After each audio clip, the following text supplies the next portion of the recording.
Welcome to Space to Grow, the podcast where we share the stories behind the best space startups and explore the future of space and innovation in Europe. In this episode, I sit down with Claudio Piazzai, co-founder and chief operating officer of Involve Space, a company pioneering stratospheric balloon technology. We dive into his journey, his insights on entrepreneurship, and Involve's past, present, and future in Europe and in the US. Let's dive in. So, welcome, Claudio, to Space to Grow, the first issue of Space to Grow podcast. I'm very happy to have you here. So yeah, welcome to the show. Yeah, thank you very much for hosting me here. It's a pleasure. Indeed. So I think I've got many questions to ask you, but we could first start by introducing yourself. If you can talk a bit about who you are, your experience, and then we will jump into what you do now. Yeah, for sure. I guess that also like introducing myself and what I'm doing right now, they're kind of quite connected, but of course it's not the only part of my life. But yeah, I'm Claudio Piazzai. I'm currently Chief Operating Officer of Involve and also one of the two co-founder. About myself, I actually did many things in my life, even if I'm still quite young. I'm 23 years old, and I started my journey as an entrepreneur, I would say, when I was 19. But before that, I was a professional gymnast, and I used to write for a kind of newspaper where my teacher from high school used to work there. So I got the chance to get in touch with that ecosystem as well, and that was another interesting story. But maybe starting from the beginning, I would like to say what actually took me here. Right now, I'm talking from Copenhagen, and as a founder of an aerospace company. Many things happen in my life, but I'll try to bring them up as much as I can. So I would say that it's everything started when I was very young. I used to like to do so many different things, from science to art to literature. So something quite broad. And I used to admire so much Leonardo da Vinci, both because, of course, he was Italian, but also one of the greatest inventor from history. And at that point, I really thought that I could do everything. Like I liked so many things, and I wanted to do a bit of everything. But then, of course, growing up, you realize that the world is too complex nowadays, and you can't really be an expert in everything. So that was quite of a sad moment of my life. But actually there was a turn in my life when I was doing high school. Um, I think it was the fourth year. Italian high school, it is divided in 5 years, and that was almost the last one. And I remember there was this professor of mine from Italian literature that used to bring the whole class to the theater to watch the opera. And there was this specific night that I remember. I was there with all my classmates, and I was waiting for the show to start. And in front of me, I had so many different musicians that were playing so well different instruments, like different kind of tools to play music. And then I realized that between all of them, there was even one that was actually able to play all the instruments without actually playing anything. And that was the director of the orchestra. And I thought, wow, that's kind of cool. Maybe I can't be an engineer, a scientist, an artist, or all these other things that I always loved to do when I was a kid. But I can try to put together a group of people, very talented, many different things, give them a purpose, and try to make them work in a way that they could create something that is bigger than what they could do by their own self. So being director of what I wanted to do. And that was the moment I realized I wanted to be an entrepreneur in my life. And I wanted to lead a team of great people to create something great. And then, of course, you can be an entrepreneur doing many things. And I always loved science and science fiction. So I thought, well, I should maybe try to make this very crazy and amazing science fiction world a bit more science, less fiction, so that I could give them a purpose and create a great company that can actually change maybe the world for the better. So this was like I would say the inspiration of how I get to do what I'm doing right now. Then many things happened. I eventually ended up even studying in Denmark, and yeah, that's where I'm based right now. That's impressive. That's an incredible introduction, and it raises so many questions. It's the point that you made about being inspired by the director of the orchestra. It's incredible because that's, I guess we can dive deeper into this, but that's the role of a founder of someone who starts a company and, as you said, tries to share and inspire others to join his venture and change the world, right? That's what you Yeah, try to do. that's it. And but so this is all very interesting, but how does that entrepreneurial spirit connect or lead you to start Involve Space? How do you connect, like, okay, I want to, I have this desire to lead people and to change the world and to make an impact, not being an expert myself on all the fields that I want to work on, but how do you connect that to, okay, I'm going to build a space company in Europe? Yeah. I mean, of course, I tend to be a quite long-term planner, but there are some things in life that you can't really plan. Like, I almost have scheduled my life in decades in terms of what I want to do in that specific decade. But of course, it's very difficult to say, okay, I will do this because of this our space company or this specific role, job-wise, or other kind of things. So there is, I would say, part of that that is something planned, and part of that that is just like trying to catch all the opportunities that I got faced in front of me.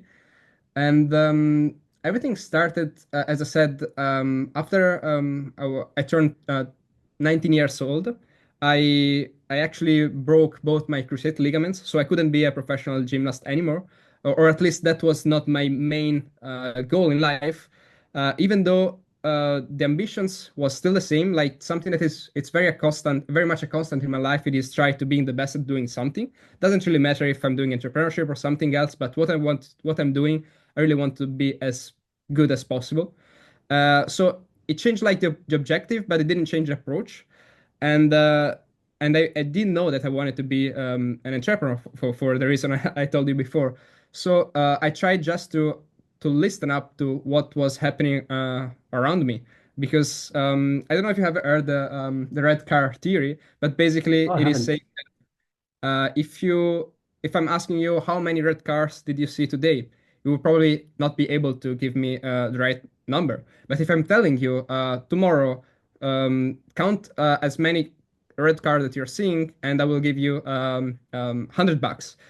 In that case, I'm quite sure that by the end of the day, you will know exactly how many cars did you see. So I basically turned from not looking for entrepreneurial opportunities to actively look every single day how I could be the specific tech entrepreneur that I was aiming for. And this really changed a lot, because after my high school, I started the bachelor degree in management engineering.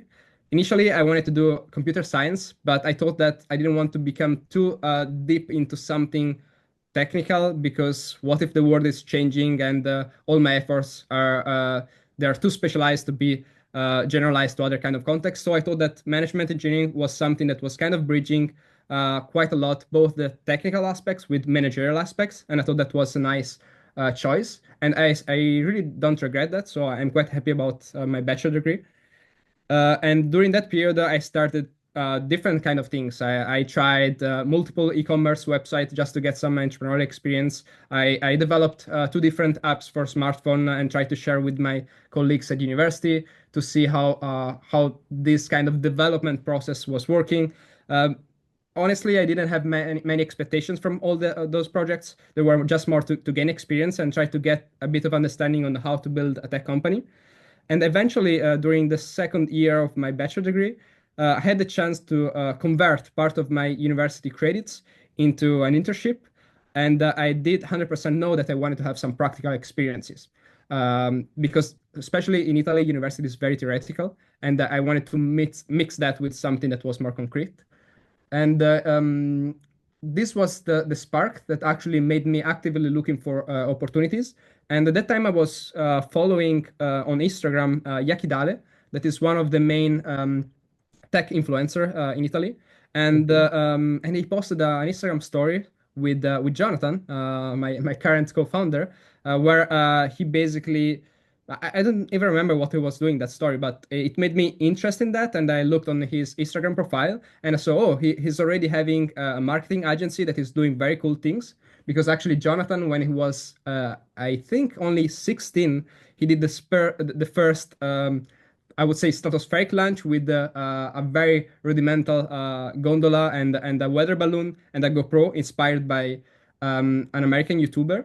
And then, of course, his passion has always been marketing and communication. So he tried to match that, making cool advertisement for other companies. So the first Involve Space launch, I would actually say that was just for marketing purposes. So putting the product of a big company on a gondola, sending the balloon to the stratosphere, and taking a picture or videos with the product and the curvature of the Earth on the background. He did that the first time for a pizza and a carbonara as a very Italian man, That's and I was quite amazing. inspired by that. Then I thought, this company is actually cool, and this person seems interesting. So I texted him very with direct message on Instagram, and I said, I actually want to build a tech company. And we just started talking about many different things. I asked him if he was available to get me the chance to get some university credits in Involve Productions. That was the name of the marketing agency at that time. And so we started working together. At the same time, I also moved to Denmark for the first time for an exchange. And I managed to sell the first scientific lunch because we thought this is cool for marketing, but I really believe it has a lot of potential more than that. So we basically started turning gradually what was a marketing agency into an aerospace company. That by the time that I came back from my exchange, we said, okay, we are co-founding again this company using as a basis your marketing agency into an aerospace startups. And from there, basically the journey started. In 3 years we raised money, and like the classical stuff, classical path of a startup started from there, I would say. Wow, I had never heard any story similar to this. So it was a marketing agency that turned into a space startup. That's Yeah, exactly. incredible. Actually, That this was also something that we used to not to say at the beginning, because of course, aerospace, it is something very, I would say, scientific and formal and institutional at the same time. Mhm. So saying that you are starting from a marketing agency, we didn't really want to seem like we're not doing serious stuff. Then, of course, by the time that we actually get something done about and more concrete stuff, we feel more relaxed and saying, yeah, that's just a fun story on how we started, but now we're a fully aerospace company. that's incredible. But so I have one question is how did you manage to get your first sale? I was planning on asking this later, but yeah, you mentioned that while you were on your exchange, you managed to get your first scientific payload or scientific sale. How did that come about? Yeah, I mean, of course, it's still same thing as like the red card theory, in a sense that I was actively looking for opportunities to sell something with Involve, and also it was the first time that we were starting working together with Jonathan. So each of us was kind of trying to impress the other so that we could build something great together. And at the university that I was there at that time, it is Southern Denmark University. I was staying in Odense, or maybe Odense. That's the more European pronunciation.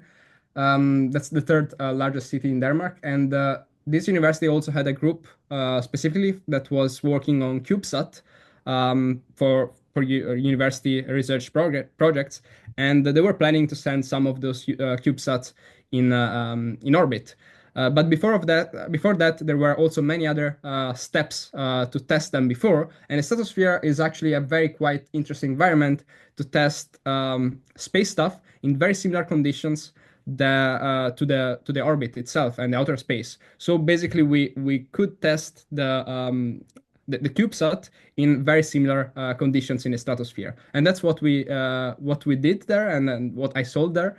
Then, of course, now I would say it's not our mainstream of services, but it is still quite interesting to test space stuff from the stratosphere, and that's how I actually get to do that. Then when I came back, we discussed a little bit more on how to build a reasonable business plan to scale that to scale from that as well. Yeah. I find incredible that in a way it seems, correct me if I'm wrong, that you started first by taking action and then by thinking and planning and coordinating, no? But it was first, okay, let's sell, let's build a product, let's build a company, let's impress the co-founder, no? And then Yeah. we sort of got together and plan, no? Once we see where this is working, that's an incredible approach to building a Yeah, I would startup. say that this is actually very common, and I mean, I don't know if it's very common, but I think it's one of the main difference from like a research project from academia or university and building a company. Like something that like I used to bridge a lot the technical department with the commercial one, so I can kind of understand a little bit the way people think from the marketing side and also the technical people that are actually developing.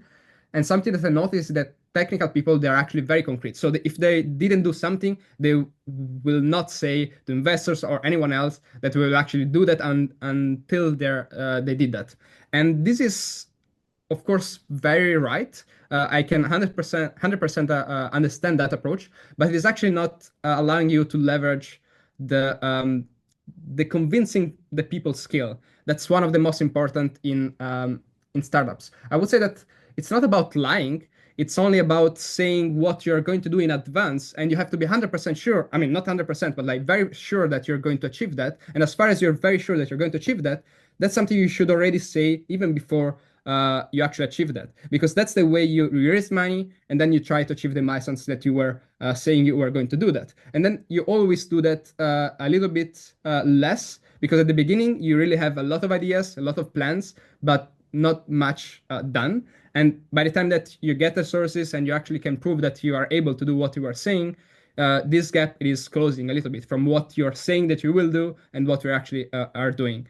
And the academic people, they think that the way to build a company, it is, most of them, of course, not all of them, it is to just spend a month in your room thinking about all the possible scenarios, build the technology, write papers, understand everything in advance, and then after this 1 month, 2 months of only thinking, you start making the first action. But by the time that you're doing the first thing, it is already too late because the world is changing around that. So even if it was the perfect plan, that's not updated anymore. That's why I really think that the key to build companies and startup, it is to iterate as fast as possible. So you start doing something, you see how the world is reacting, then you adjust according to that, and you do that again. And by this gradual incremental step, you can actually build great plan and make things work.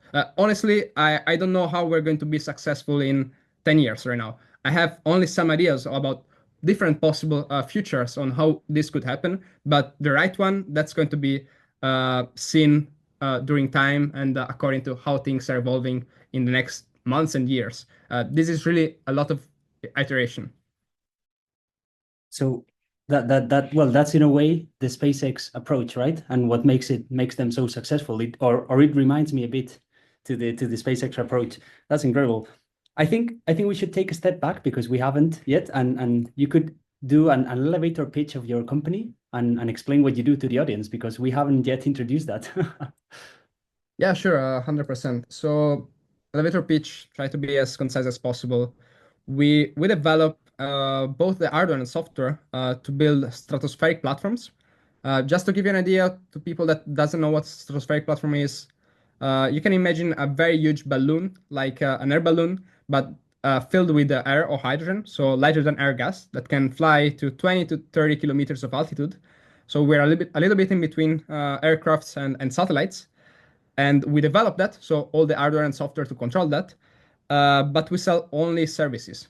Why we sell services? Because there's actually a very interesting gap of service in the stratosphere, because we're closer than satellites, so we can provide better resolutions at a lower cost than other kind of solution for Earth observation, for example. But we're also higher than drones, and we can fly longer because we don't need to rely on batteries. We don't have so many restrictions in terms of regulation. So we're a little bit in between of the two worlds, and we can really provide some very interesting services. There are many different applications from the stratosphere, from telecommunications to Earth observation to testing, as I mentioned before, atmospheric research. Right now, our vertical, it is really Earth observation for many purposes, from sustainability to infrastructure management to urban monitoring and traffic management. So many different streams. But yeah, I would say that the key, it is really bridging the gap that there is between aircraft and satellites. That's very interesting. I have a question because in terms of cost, definitely having a stratospheric balloon is cheaper because you avoid the launch costs and the development of the spacecraft, which can be very complex. But how does the coverage and the coverage and the time in air work for a stratospheric balloon? Yeah, so that's quite easy in a sense that the only physics principle that we're actually using to fly It is their Archimedes principle. That's basically saying that if you're lighter than air, you're floating in there, the same way boats and ships are floating in the water. And that's our only trust that is actually making us fly. So we don't use any kind of propellers or fuel to fly in the stratosphere, and that basically means that as far as you're able to keep your helium or hydrogen inside the balloon, and you did the calculus in the right way, so that basically you're lifting the mass you want to, you can stay there ideally forever. That, of course, is not the reality because you always will have leakages and also some power constraints because you need to have electronics and many different things. That's why we have solar panels. But potentially you could stay there for years. Right now, we are really working to increase the duration of our flights to 3 months. That's going to be our milestone for the next year. But eventually, the state of the art that has ever been achieved is 2 years, and I think can even be increased further.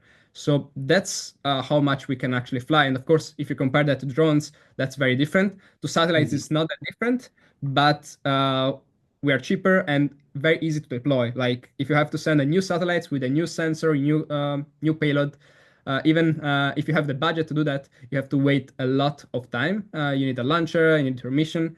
We can launch a balloon from almost everywhere in the world in a matter of few days, maximum weeks.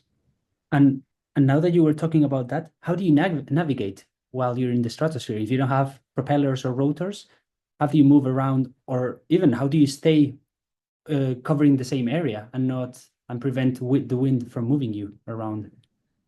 Yeah, so one of the reason why something that apparently it seems so simple from a physics principle on how to fly has actually never been used that much in the past in the history of humanity, it is actually because it is very difficult to control. And this is because in the past these kind of platforms were just at the mercy of winds.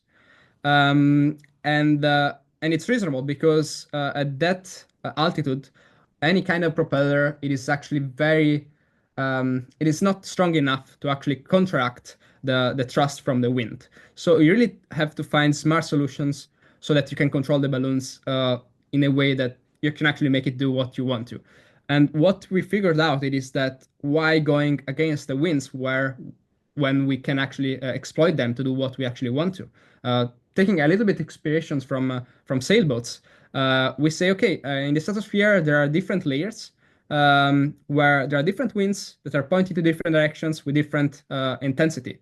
Why can't we just change the altitude and use very powerful AI and non-AI, not only AI algorithms to have predictions of where these winds are going and to move the balloon in according so that we can actually go up and down to stay in specific areas that we want to. So basically, the way our system it is working, it is that we're saying as an input to the AI, we want to stay over these specific areas or we want to do these specific trajectories. And the AI, it is calculating according to the data that we have about the atmosphere, where are the winds, and how we should move up or down the platform so that we actually stay in that areas or we in that area or we follow that specific trajectory.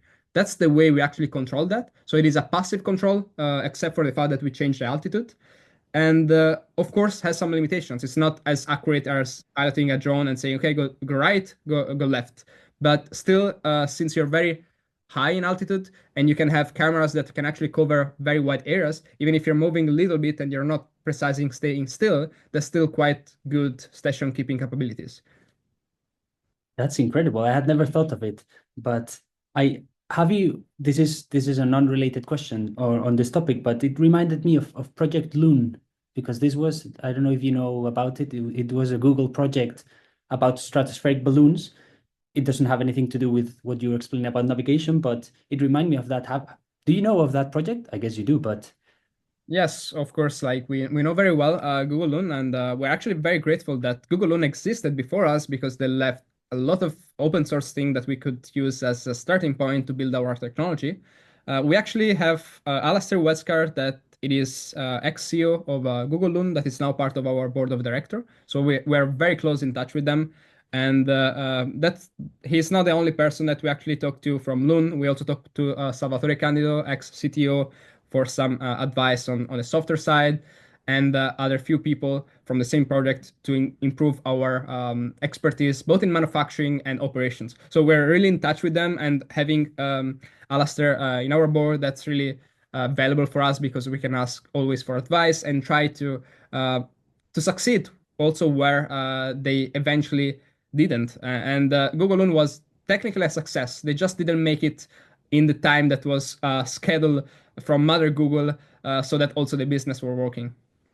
So yeah, I was going to follow up with that spicy take, because what does Involve Space have that Project Loon lacked?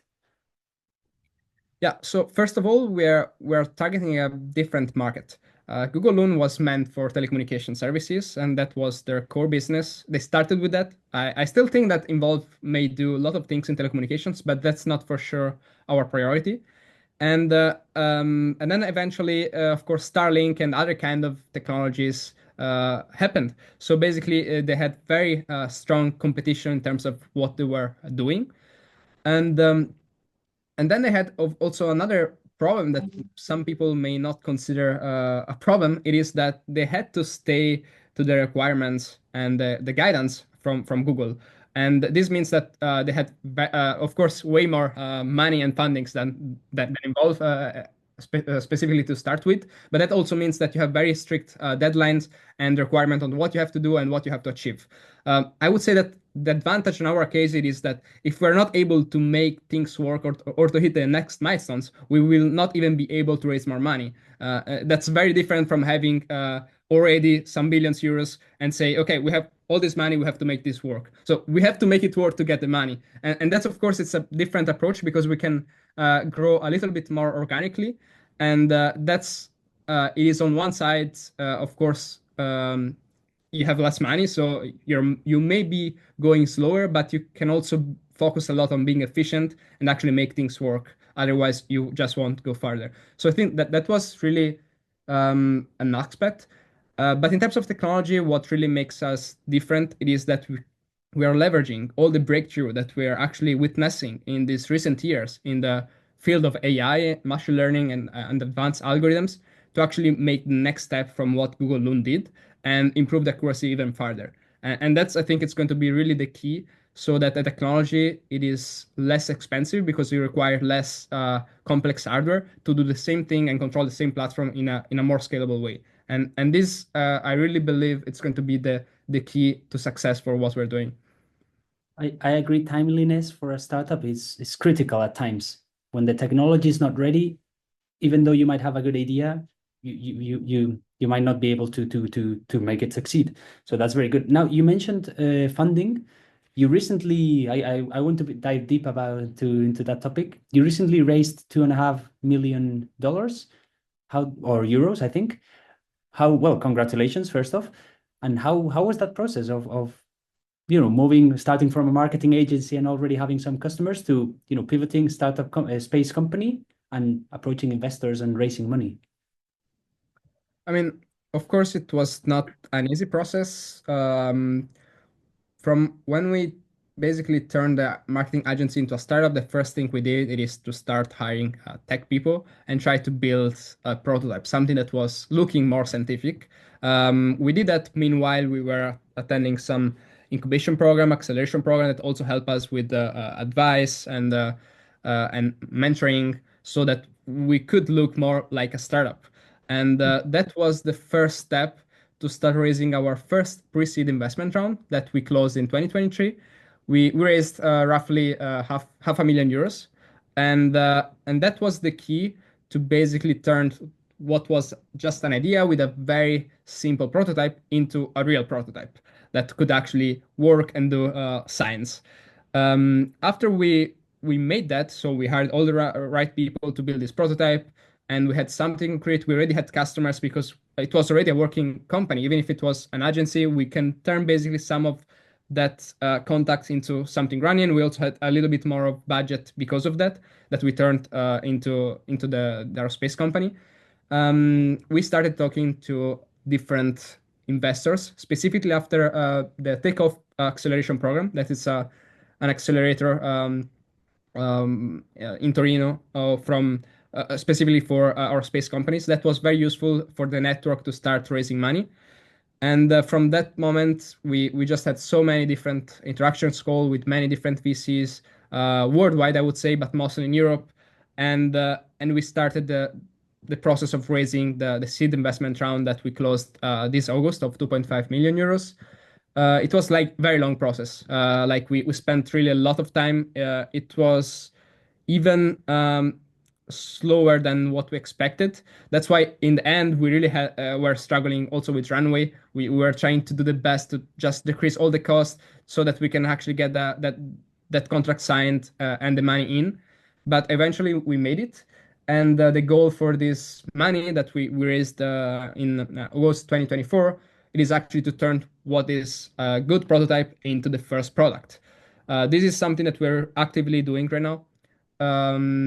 And we're, of course, since our experience from our latest investment round, we already are starting to raise the next one, that it's going to be meant for translating what is the first product that we are building right now and scaling that commercially. That's probably going to be a bigger investment round where we're probably aiming for something between 15 and 20 million euros. But we believe that that's really going to be a good amount of money to actually start scaling as a company. Because right now, commercially, of course, we already have clients, but it's mostly, I would say, proof of concept or single specific missions. The business model that we're looking for, it is not about selling hardware, not neither software, neither missions. It's about selling data. That's the goal of the new century. So we really want to fly regardless of the customers in all the places where we know we have a higher interest of specific data for Earth observation, collect huge amount of data, and then of course sell these to different kind of applications. We can build a platform that can be used for many different things, from sustainability to even defense, but also and specifically agriculture, infrastructure monitoring, and many different single applications. Yeah. I was listening to this and I'm impressed because you do make it seem like it was easy to, start a company and raise the funding, which is incredible because it shows the hard work that you've put behind it. But was it really so easy as I perceived when listening to this? I mean, of course, the answer is 100% no. And after you did things, it is very easy to make it seems like it was easy. Everyone, it is good at doing things when they were in the past. But I would say that it's not much about me, the fact that it was easy, but the fact of always being optimistic and being very aligned with what you're doing. Like, you don't really feel that much the stress and the challenge. I mean, the challenge you will always feel that, but you can really uh, embrace that in a very nice way if you have the right mindset approach. And I can share a little bit more about mine. I usually tend to not see life too seriously and not to take it so seriously. It is more like a video game. I know that failing it is not the end. And if you see yourself as your main character of your own video game, you can actually see all the new challenges and maybe something that you would consider, oh, this really sucks, as a new level to achieve, to get new experience points, and get to the final boss to start a new chapter of this story. That's your story and your life, and really every bad thing may turn into a new quest or something like a side quest that you just need to yeah, to conclude. And this was very helpful for me because if you actually start not seeing failure as something too bad, but just as an opportunity to start a new level or make things happen in a different way, then even stress and very hard and complex things may turn into something feasible and at least more enjoyable. And that's what is most important for me. Like, I really want to make my life interesting. And if will ever be written in some kind of biography book, I want to make that book really interesting. That's very important for me. And of course, if you don't have challenges, if you don't have like downsides, that's just going to be a boring book. That's my philosophy, at least. You might not yet be writing a book, but you're surely appearing on a podcast, and it's definitely interesting what you're sharing. I agree that challenges are key for growth, and it's what keeps you awake. But you're saying an important point because now that you've raised money and you have to give results, provide results to your investors, failure, well, it's an option, but it's not an option as much of an option as it was before that you had no investors.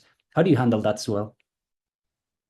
I mean, I would just say that you have to fail fast and correct even faster. That's what you have to do. Even also because like the investors, they're not betting on the fact that you're actually going to achieve exactly what you planned for or what you presented them the first time they met you, but they want you to be successful as a company. So if something that you're doing, some milestones you're not achieving, you just have very quick in understanding how can I do this thing different in a way that my company is still going to be successful. Like the extreme example it is before making this company fail, we will either sell uh, I would say party balloons, and that's really what it is important. Like you have to find a way to get through that, even if it is different from your original idea. You have to be quick. You have to pivot if it's necessary, and keep trying until it's the last day.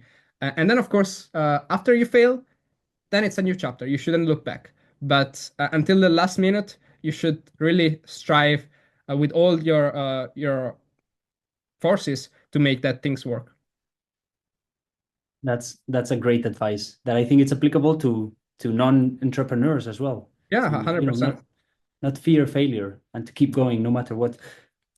Now, going back to Involve, you recently came from the US, where you've performed your first launch from Houston Spaceport, if I'm not wrong.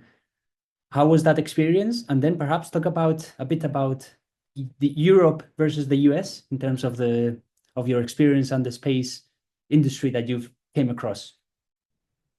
Yeah, so I mean, of course, it was an amazing experience. Even if we got a bit unlucky that we basically planned a full week of meetings and activities, and we could only basically get half of that because we were there in the most cold period in the last 50 years in Texas, and Texas is really not ready for ice.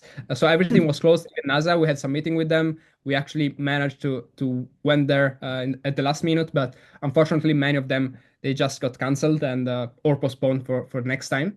But still was a very amazing experience. We are starting to work with the spaceport in Houston, and that's a great deal for us because it will allow us to start our operations in the US. Um, how's the US compared to Europe? Of course, there are many different things to talk about this, and I could spend hours about that. But in terms of what we are doing, for sure, regulations it is way easier. Like we could do that in a way simpler way than we expected, and compared to what we're doing in Europe. Um, we That's going to be for sure the next step for our global expansion, the US market after Europe. And this is for many reasons. Mostly the market is big and it is ready for what we're doing. It is also going to be a key to raise money there, probably already in the next investment round. So we can have some lead investors from the US that can help us in basically market penetration and understanding a little bit better something that is still new for us. There are more money for sure, and the I would say the venture capital industry is readier, older, more open to risk. In Europe, we tend to still be a bit risk adverse, while there it's something that's already very tested and they're very used to invest in a high innovative project. And especially when we were talking about aerospace companies, that's a long return on investment. So you won't see your money back in 3 years, in 5 years, sometimes not even in 10. And you need to find the right investors that are willing to put their money in these kind of projects. And still, even if the European ecosystem it is raising, we actually managed to fundraise here. The US, of course, it is still more advanced from that perspective, and especially for bigger rounds like the one that we're going to face soon. We believe that's going to be the key to find some American lead investor. I could also spend some words in terms of mindset. I think it's very important. Of course, not everyone in the US is the same, but something that is very relevant for me is that I've always been a very ambitious person, and I've always got told from other people that was something wrong or bad, or like I should keep my feet on the ground. And that's think it's very wrong because, of course, I have no idea if I'm going to succeed about things I want to do, but if you're saying those kind of things to someone, especially when it's a kid, you're just preventing him to even try, and that's the first step to actually get to manage to realize to achieve something. And this is very very important for me. Like I'm not gonna say I can do something until I try it, and I failed multiple times doing that. And in America, instead, there is still this thing about the very like the American dream, where you can be and you can do whatever you want to do potentially in your life. You just need to try, and you may not be able to, but there is nothing a priori that is saying that you shouldn't be able to. And that's something very important. Like just aim for the stars, and that's the only way even to get to the moon. Because if you don't try to go beyond, you can't even achieve something better. That's very important for me. It is something that I didn't find much in Italy, in Europe as well. Of course, there are some exceptions, but I would really like to Europe to get some teaching from the US mindset. Then there are many other things that I love about Europe. I would probably don't like to live as a lifestyle in the US, but that's personal reasons. And I think that now the world is so connected and so developed that you can really get the most out of each country. Like you can easily get an Italian lifestyle, a Danish wife, and an American business. There is nothing preventing you doing that. So yeah. That's the goal, right? No, that's very, very interesting. But going back before, well, this is it's important to be proactive. If you don't take action, things won't happen. That's so true. But you mentioned regulations in the US versus regulations in Europe, and I have a question, a step back to take. How does or who regulates stratospheric balloons? How does that work? Yeah, I mean, I will not dive too deep into this just because I'm not dealing myself with that. But basically, just to explain that with simple words, there is an European regulation, and then there is a national regulation on top of that that may add some complexity. Most of the time, add some complexity, and that's the same for the US, kind of. Uh, every time that we have to launch something, we need to ask for permission. And the time to get this permission, it is very different. Just to give you an idea, the same time, like the same kind of platform that we used to fly in Europe, asking for a permission 80 days in advance, we could get the same permission in the US in 3 days. This is just to give you a comparison. And that's, of course, it's a huge advantage because if we are there and we get a customer that's saying, we need to do this, we need to monitor this the next week, you can't really do that in Europe, asking for 80 days in advance unless you already have that. Then, of course, in Italy, we have our launching site where we are always allowed to launch, but that's just because it's our specific place and we can do from there.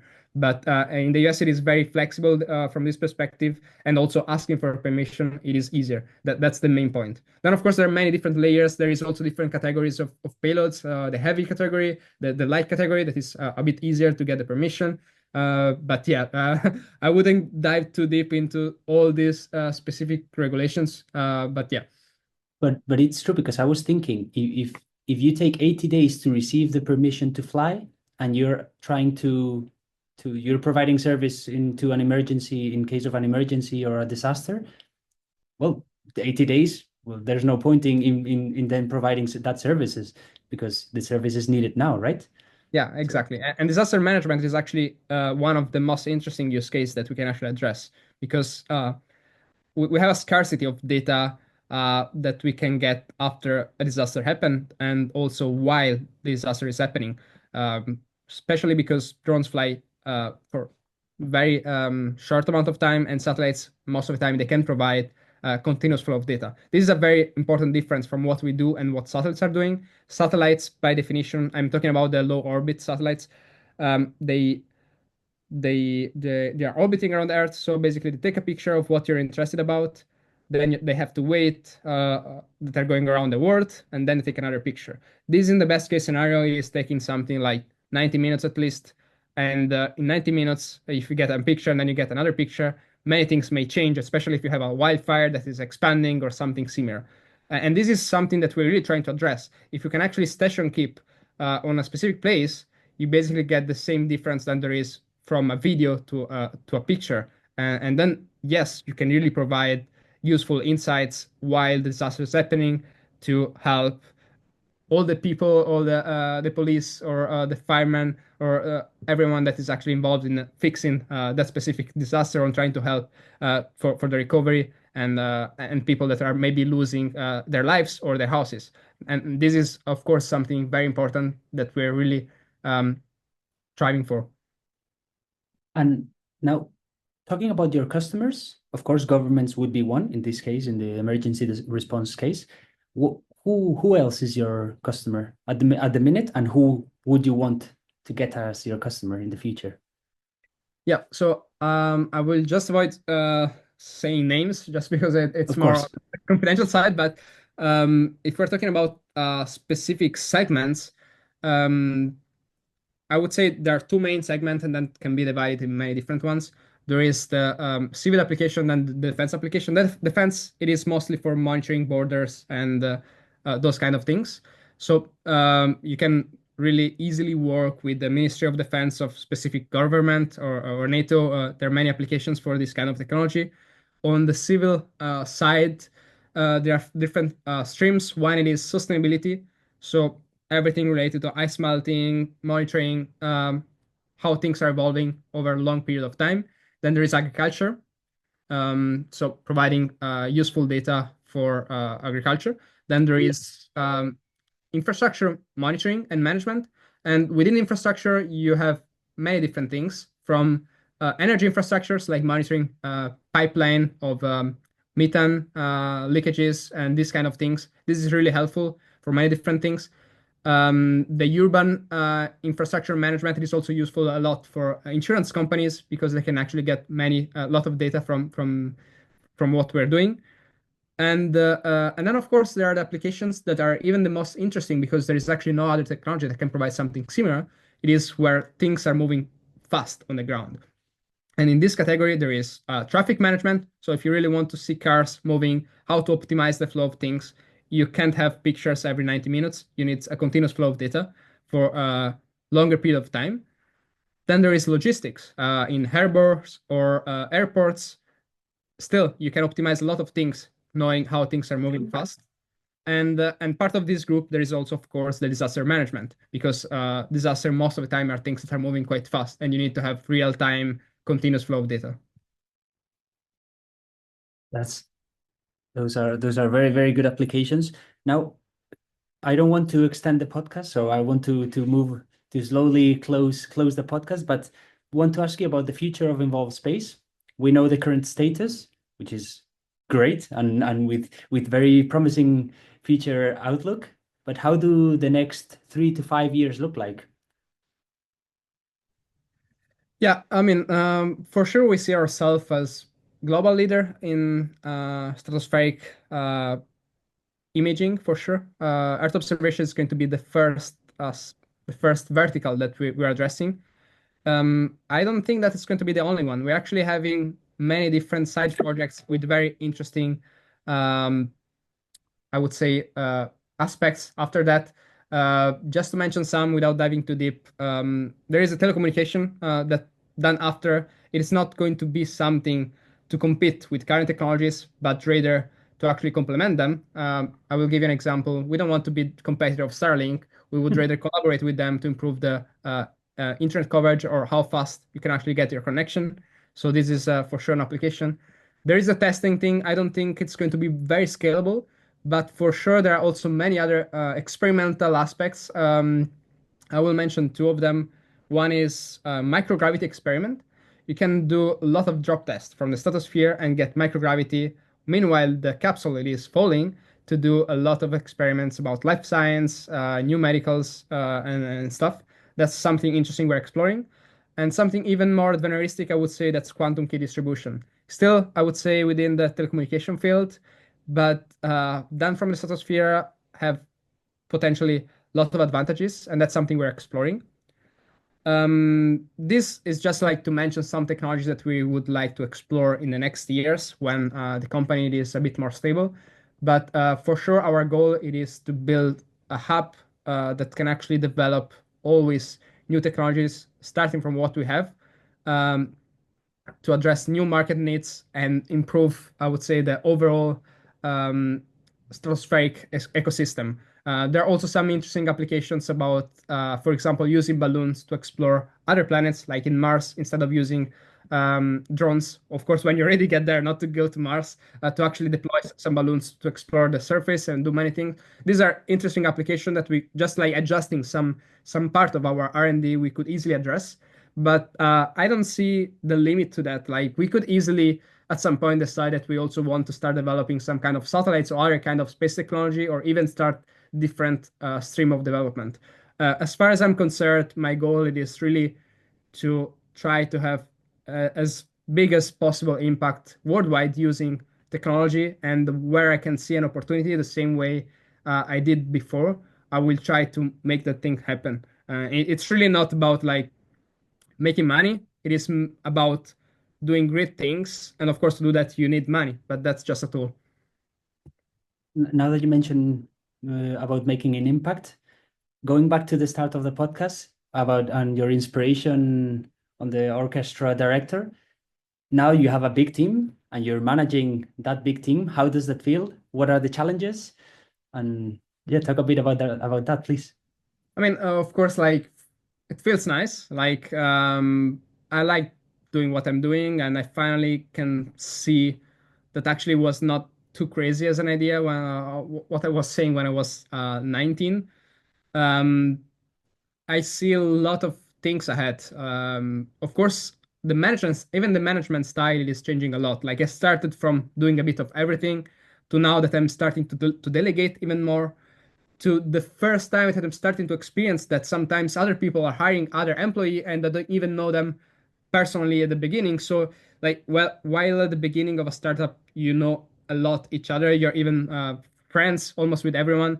By the time that the number of people it is growing, some of them they're just starting to get to be colleagues. And there is nothing wrong about that. But of course, you need to grow with that and also change your leadership style according to that, and start to pass from something where you have a direct access to information, to what people are doing, to trust other people that are doing a little bit of a middle management, and give the direction so that they can also apply that to the people that are under them.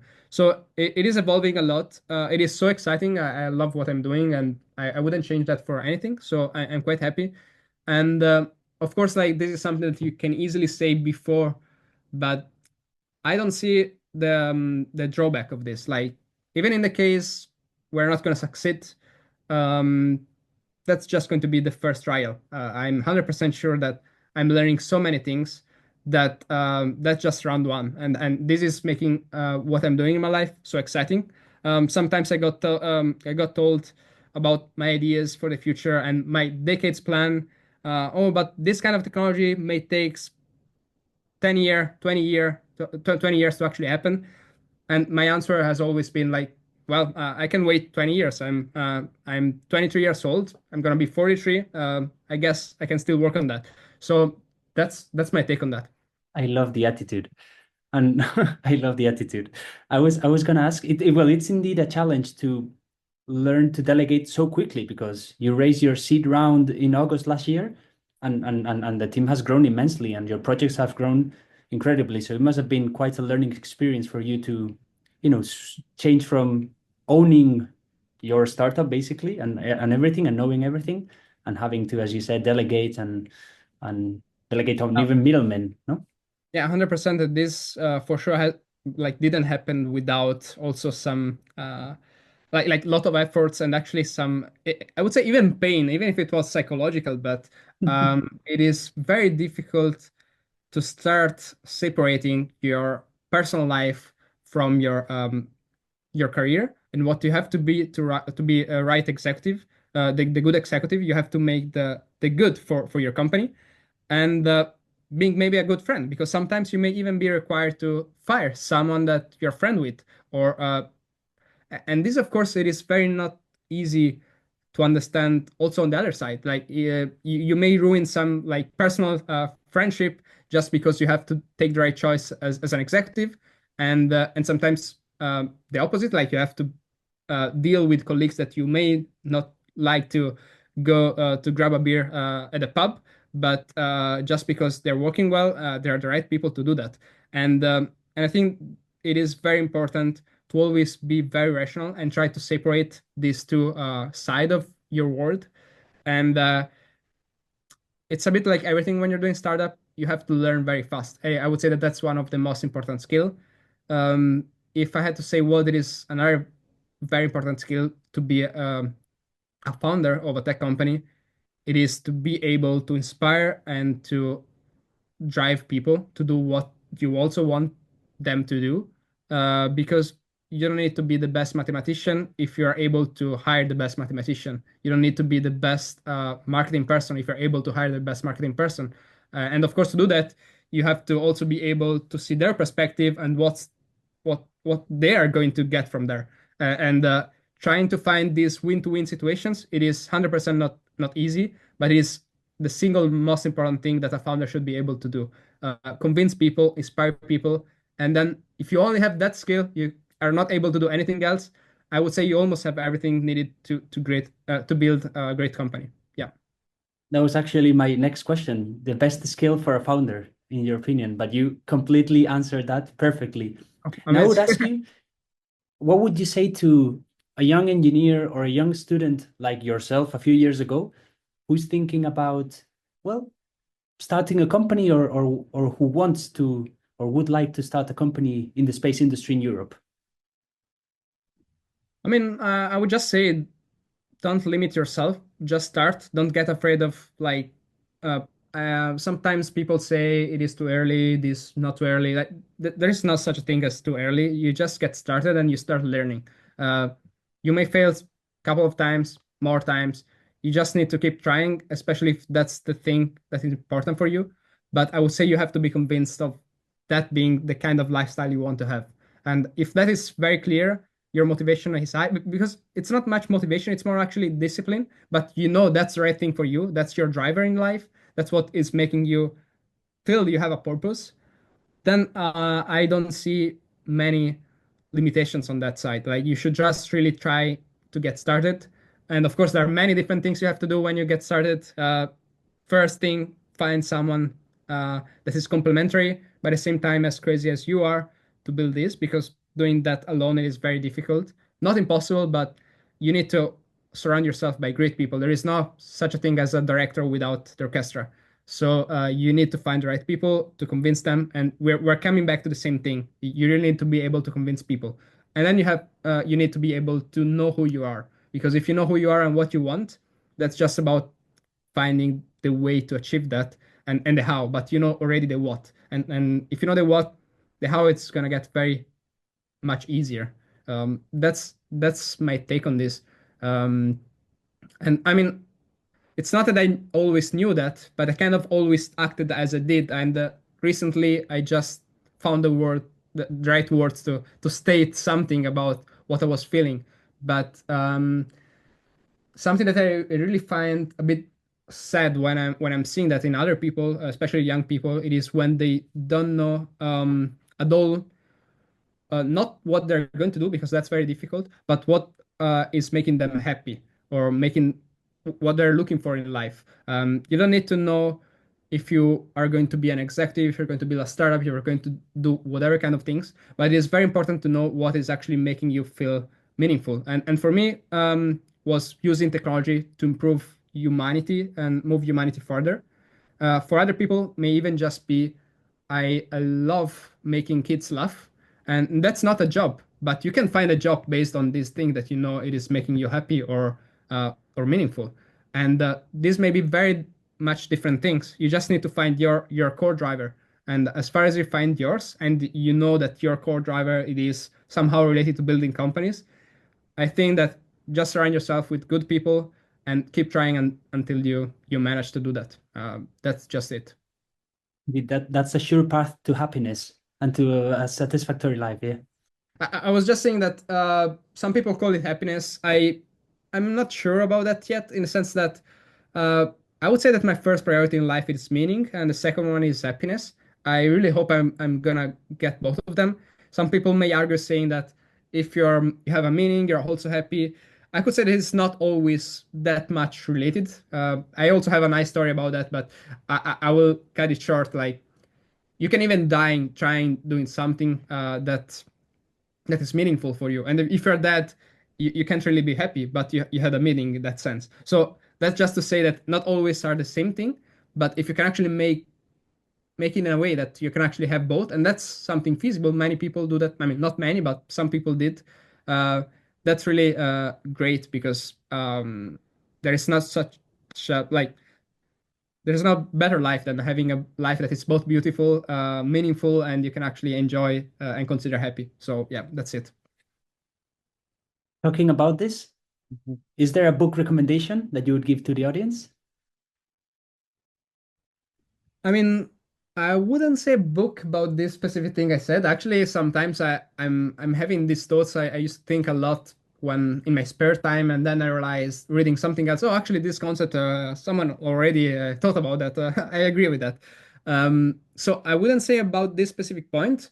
But if you aim to be an entrepreneur, I think I have three books that I would recommend. One it is the biography from Phil Knight from I've Nike. read it. It's amazing. That's very interesting, especially for the concept of like fake it till you make it, but in a good way as an entrepreneur, because that's very highlighted there. There is, of course, I'm always recommending *Sapiens* from Harari. That's more like general book about humanity and how things actually work. Because if you're doing entrepreneurship, especially at high level, you really need to understand how the world kind of work, and you may find yourself in the shoes of a politic person, even if you don't like that. So you need to understand how things are working. And the third one I would recommend it is the No Rules Rules from Reed Hastings, the founder of Netflix. That's a very interesting book for company culture and how to make things work in a very, I would say, innovative way, also from the culture perspective of a company. That's very interesting for startups and finding new approaches to actually get high level of talent in your company, and the same way giving a lot of freedom to your employees, but with high responsibility. Yeah, that's very interesting for me as well. I didn't know the last book, but I'll surely, well, I've written it down, so I'll read it. I'll try to read it as soon as possible. So, Claudio, thanks a lot. I know you're a very busy man. You've got a lot to do, so I think we can finish here. It's been great to have you on the show, and I think I can't wait if this involves space, if your your trial one for entrepreneurship. I can't wait for the second one. It's gonna be if it comes, it's gonna be amazing. But yeah, thanks for coming, and I'm looking forward to seeing Involve Space succeed this 2025. Thank you very much. It's gonna be 100% only trial one. Hopefully a successful trial, because that then you just iterate and leverage on the first project to get something bigger. But thank you very much, Jamie, and it was so good and really nice to be here. Thank you very much.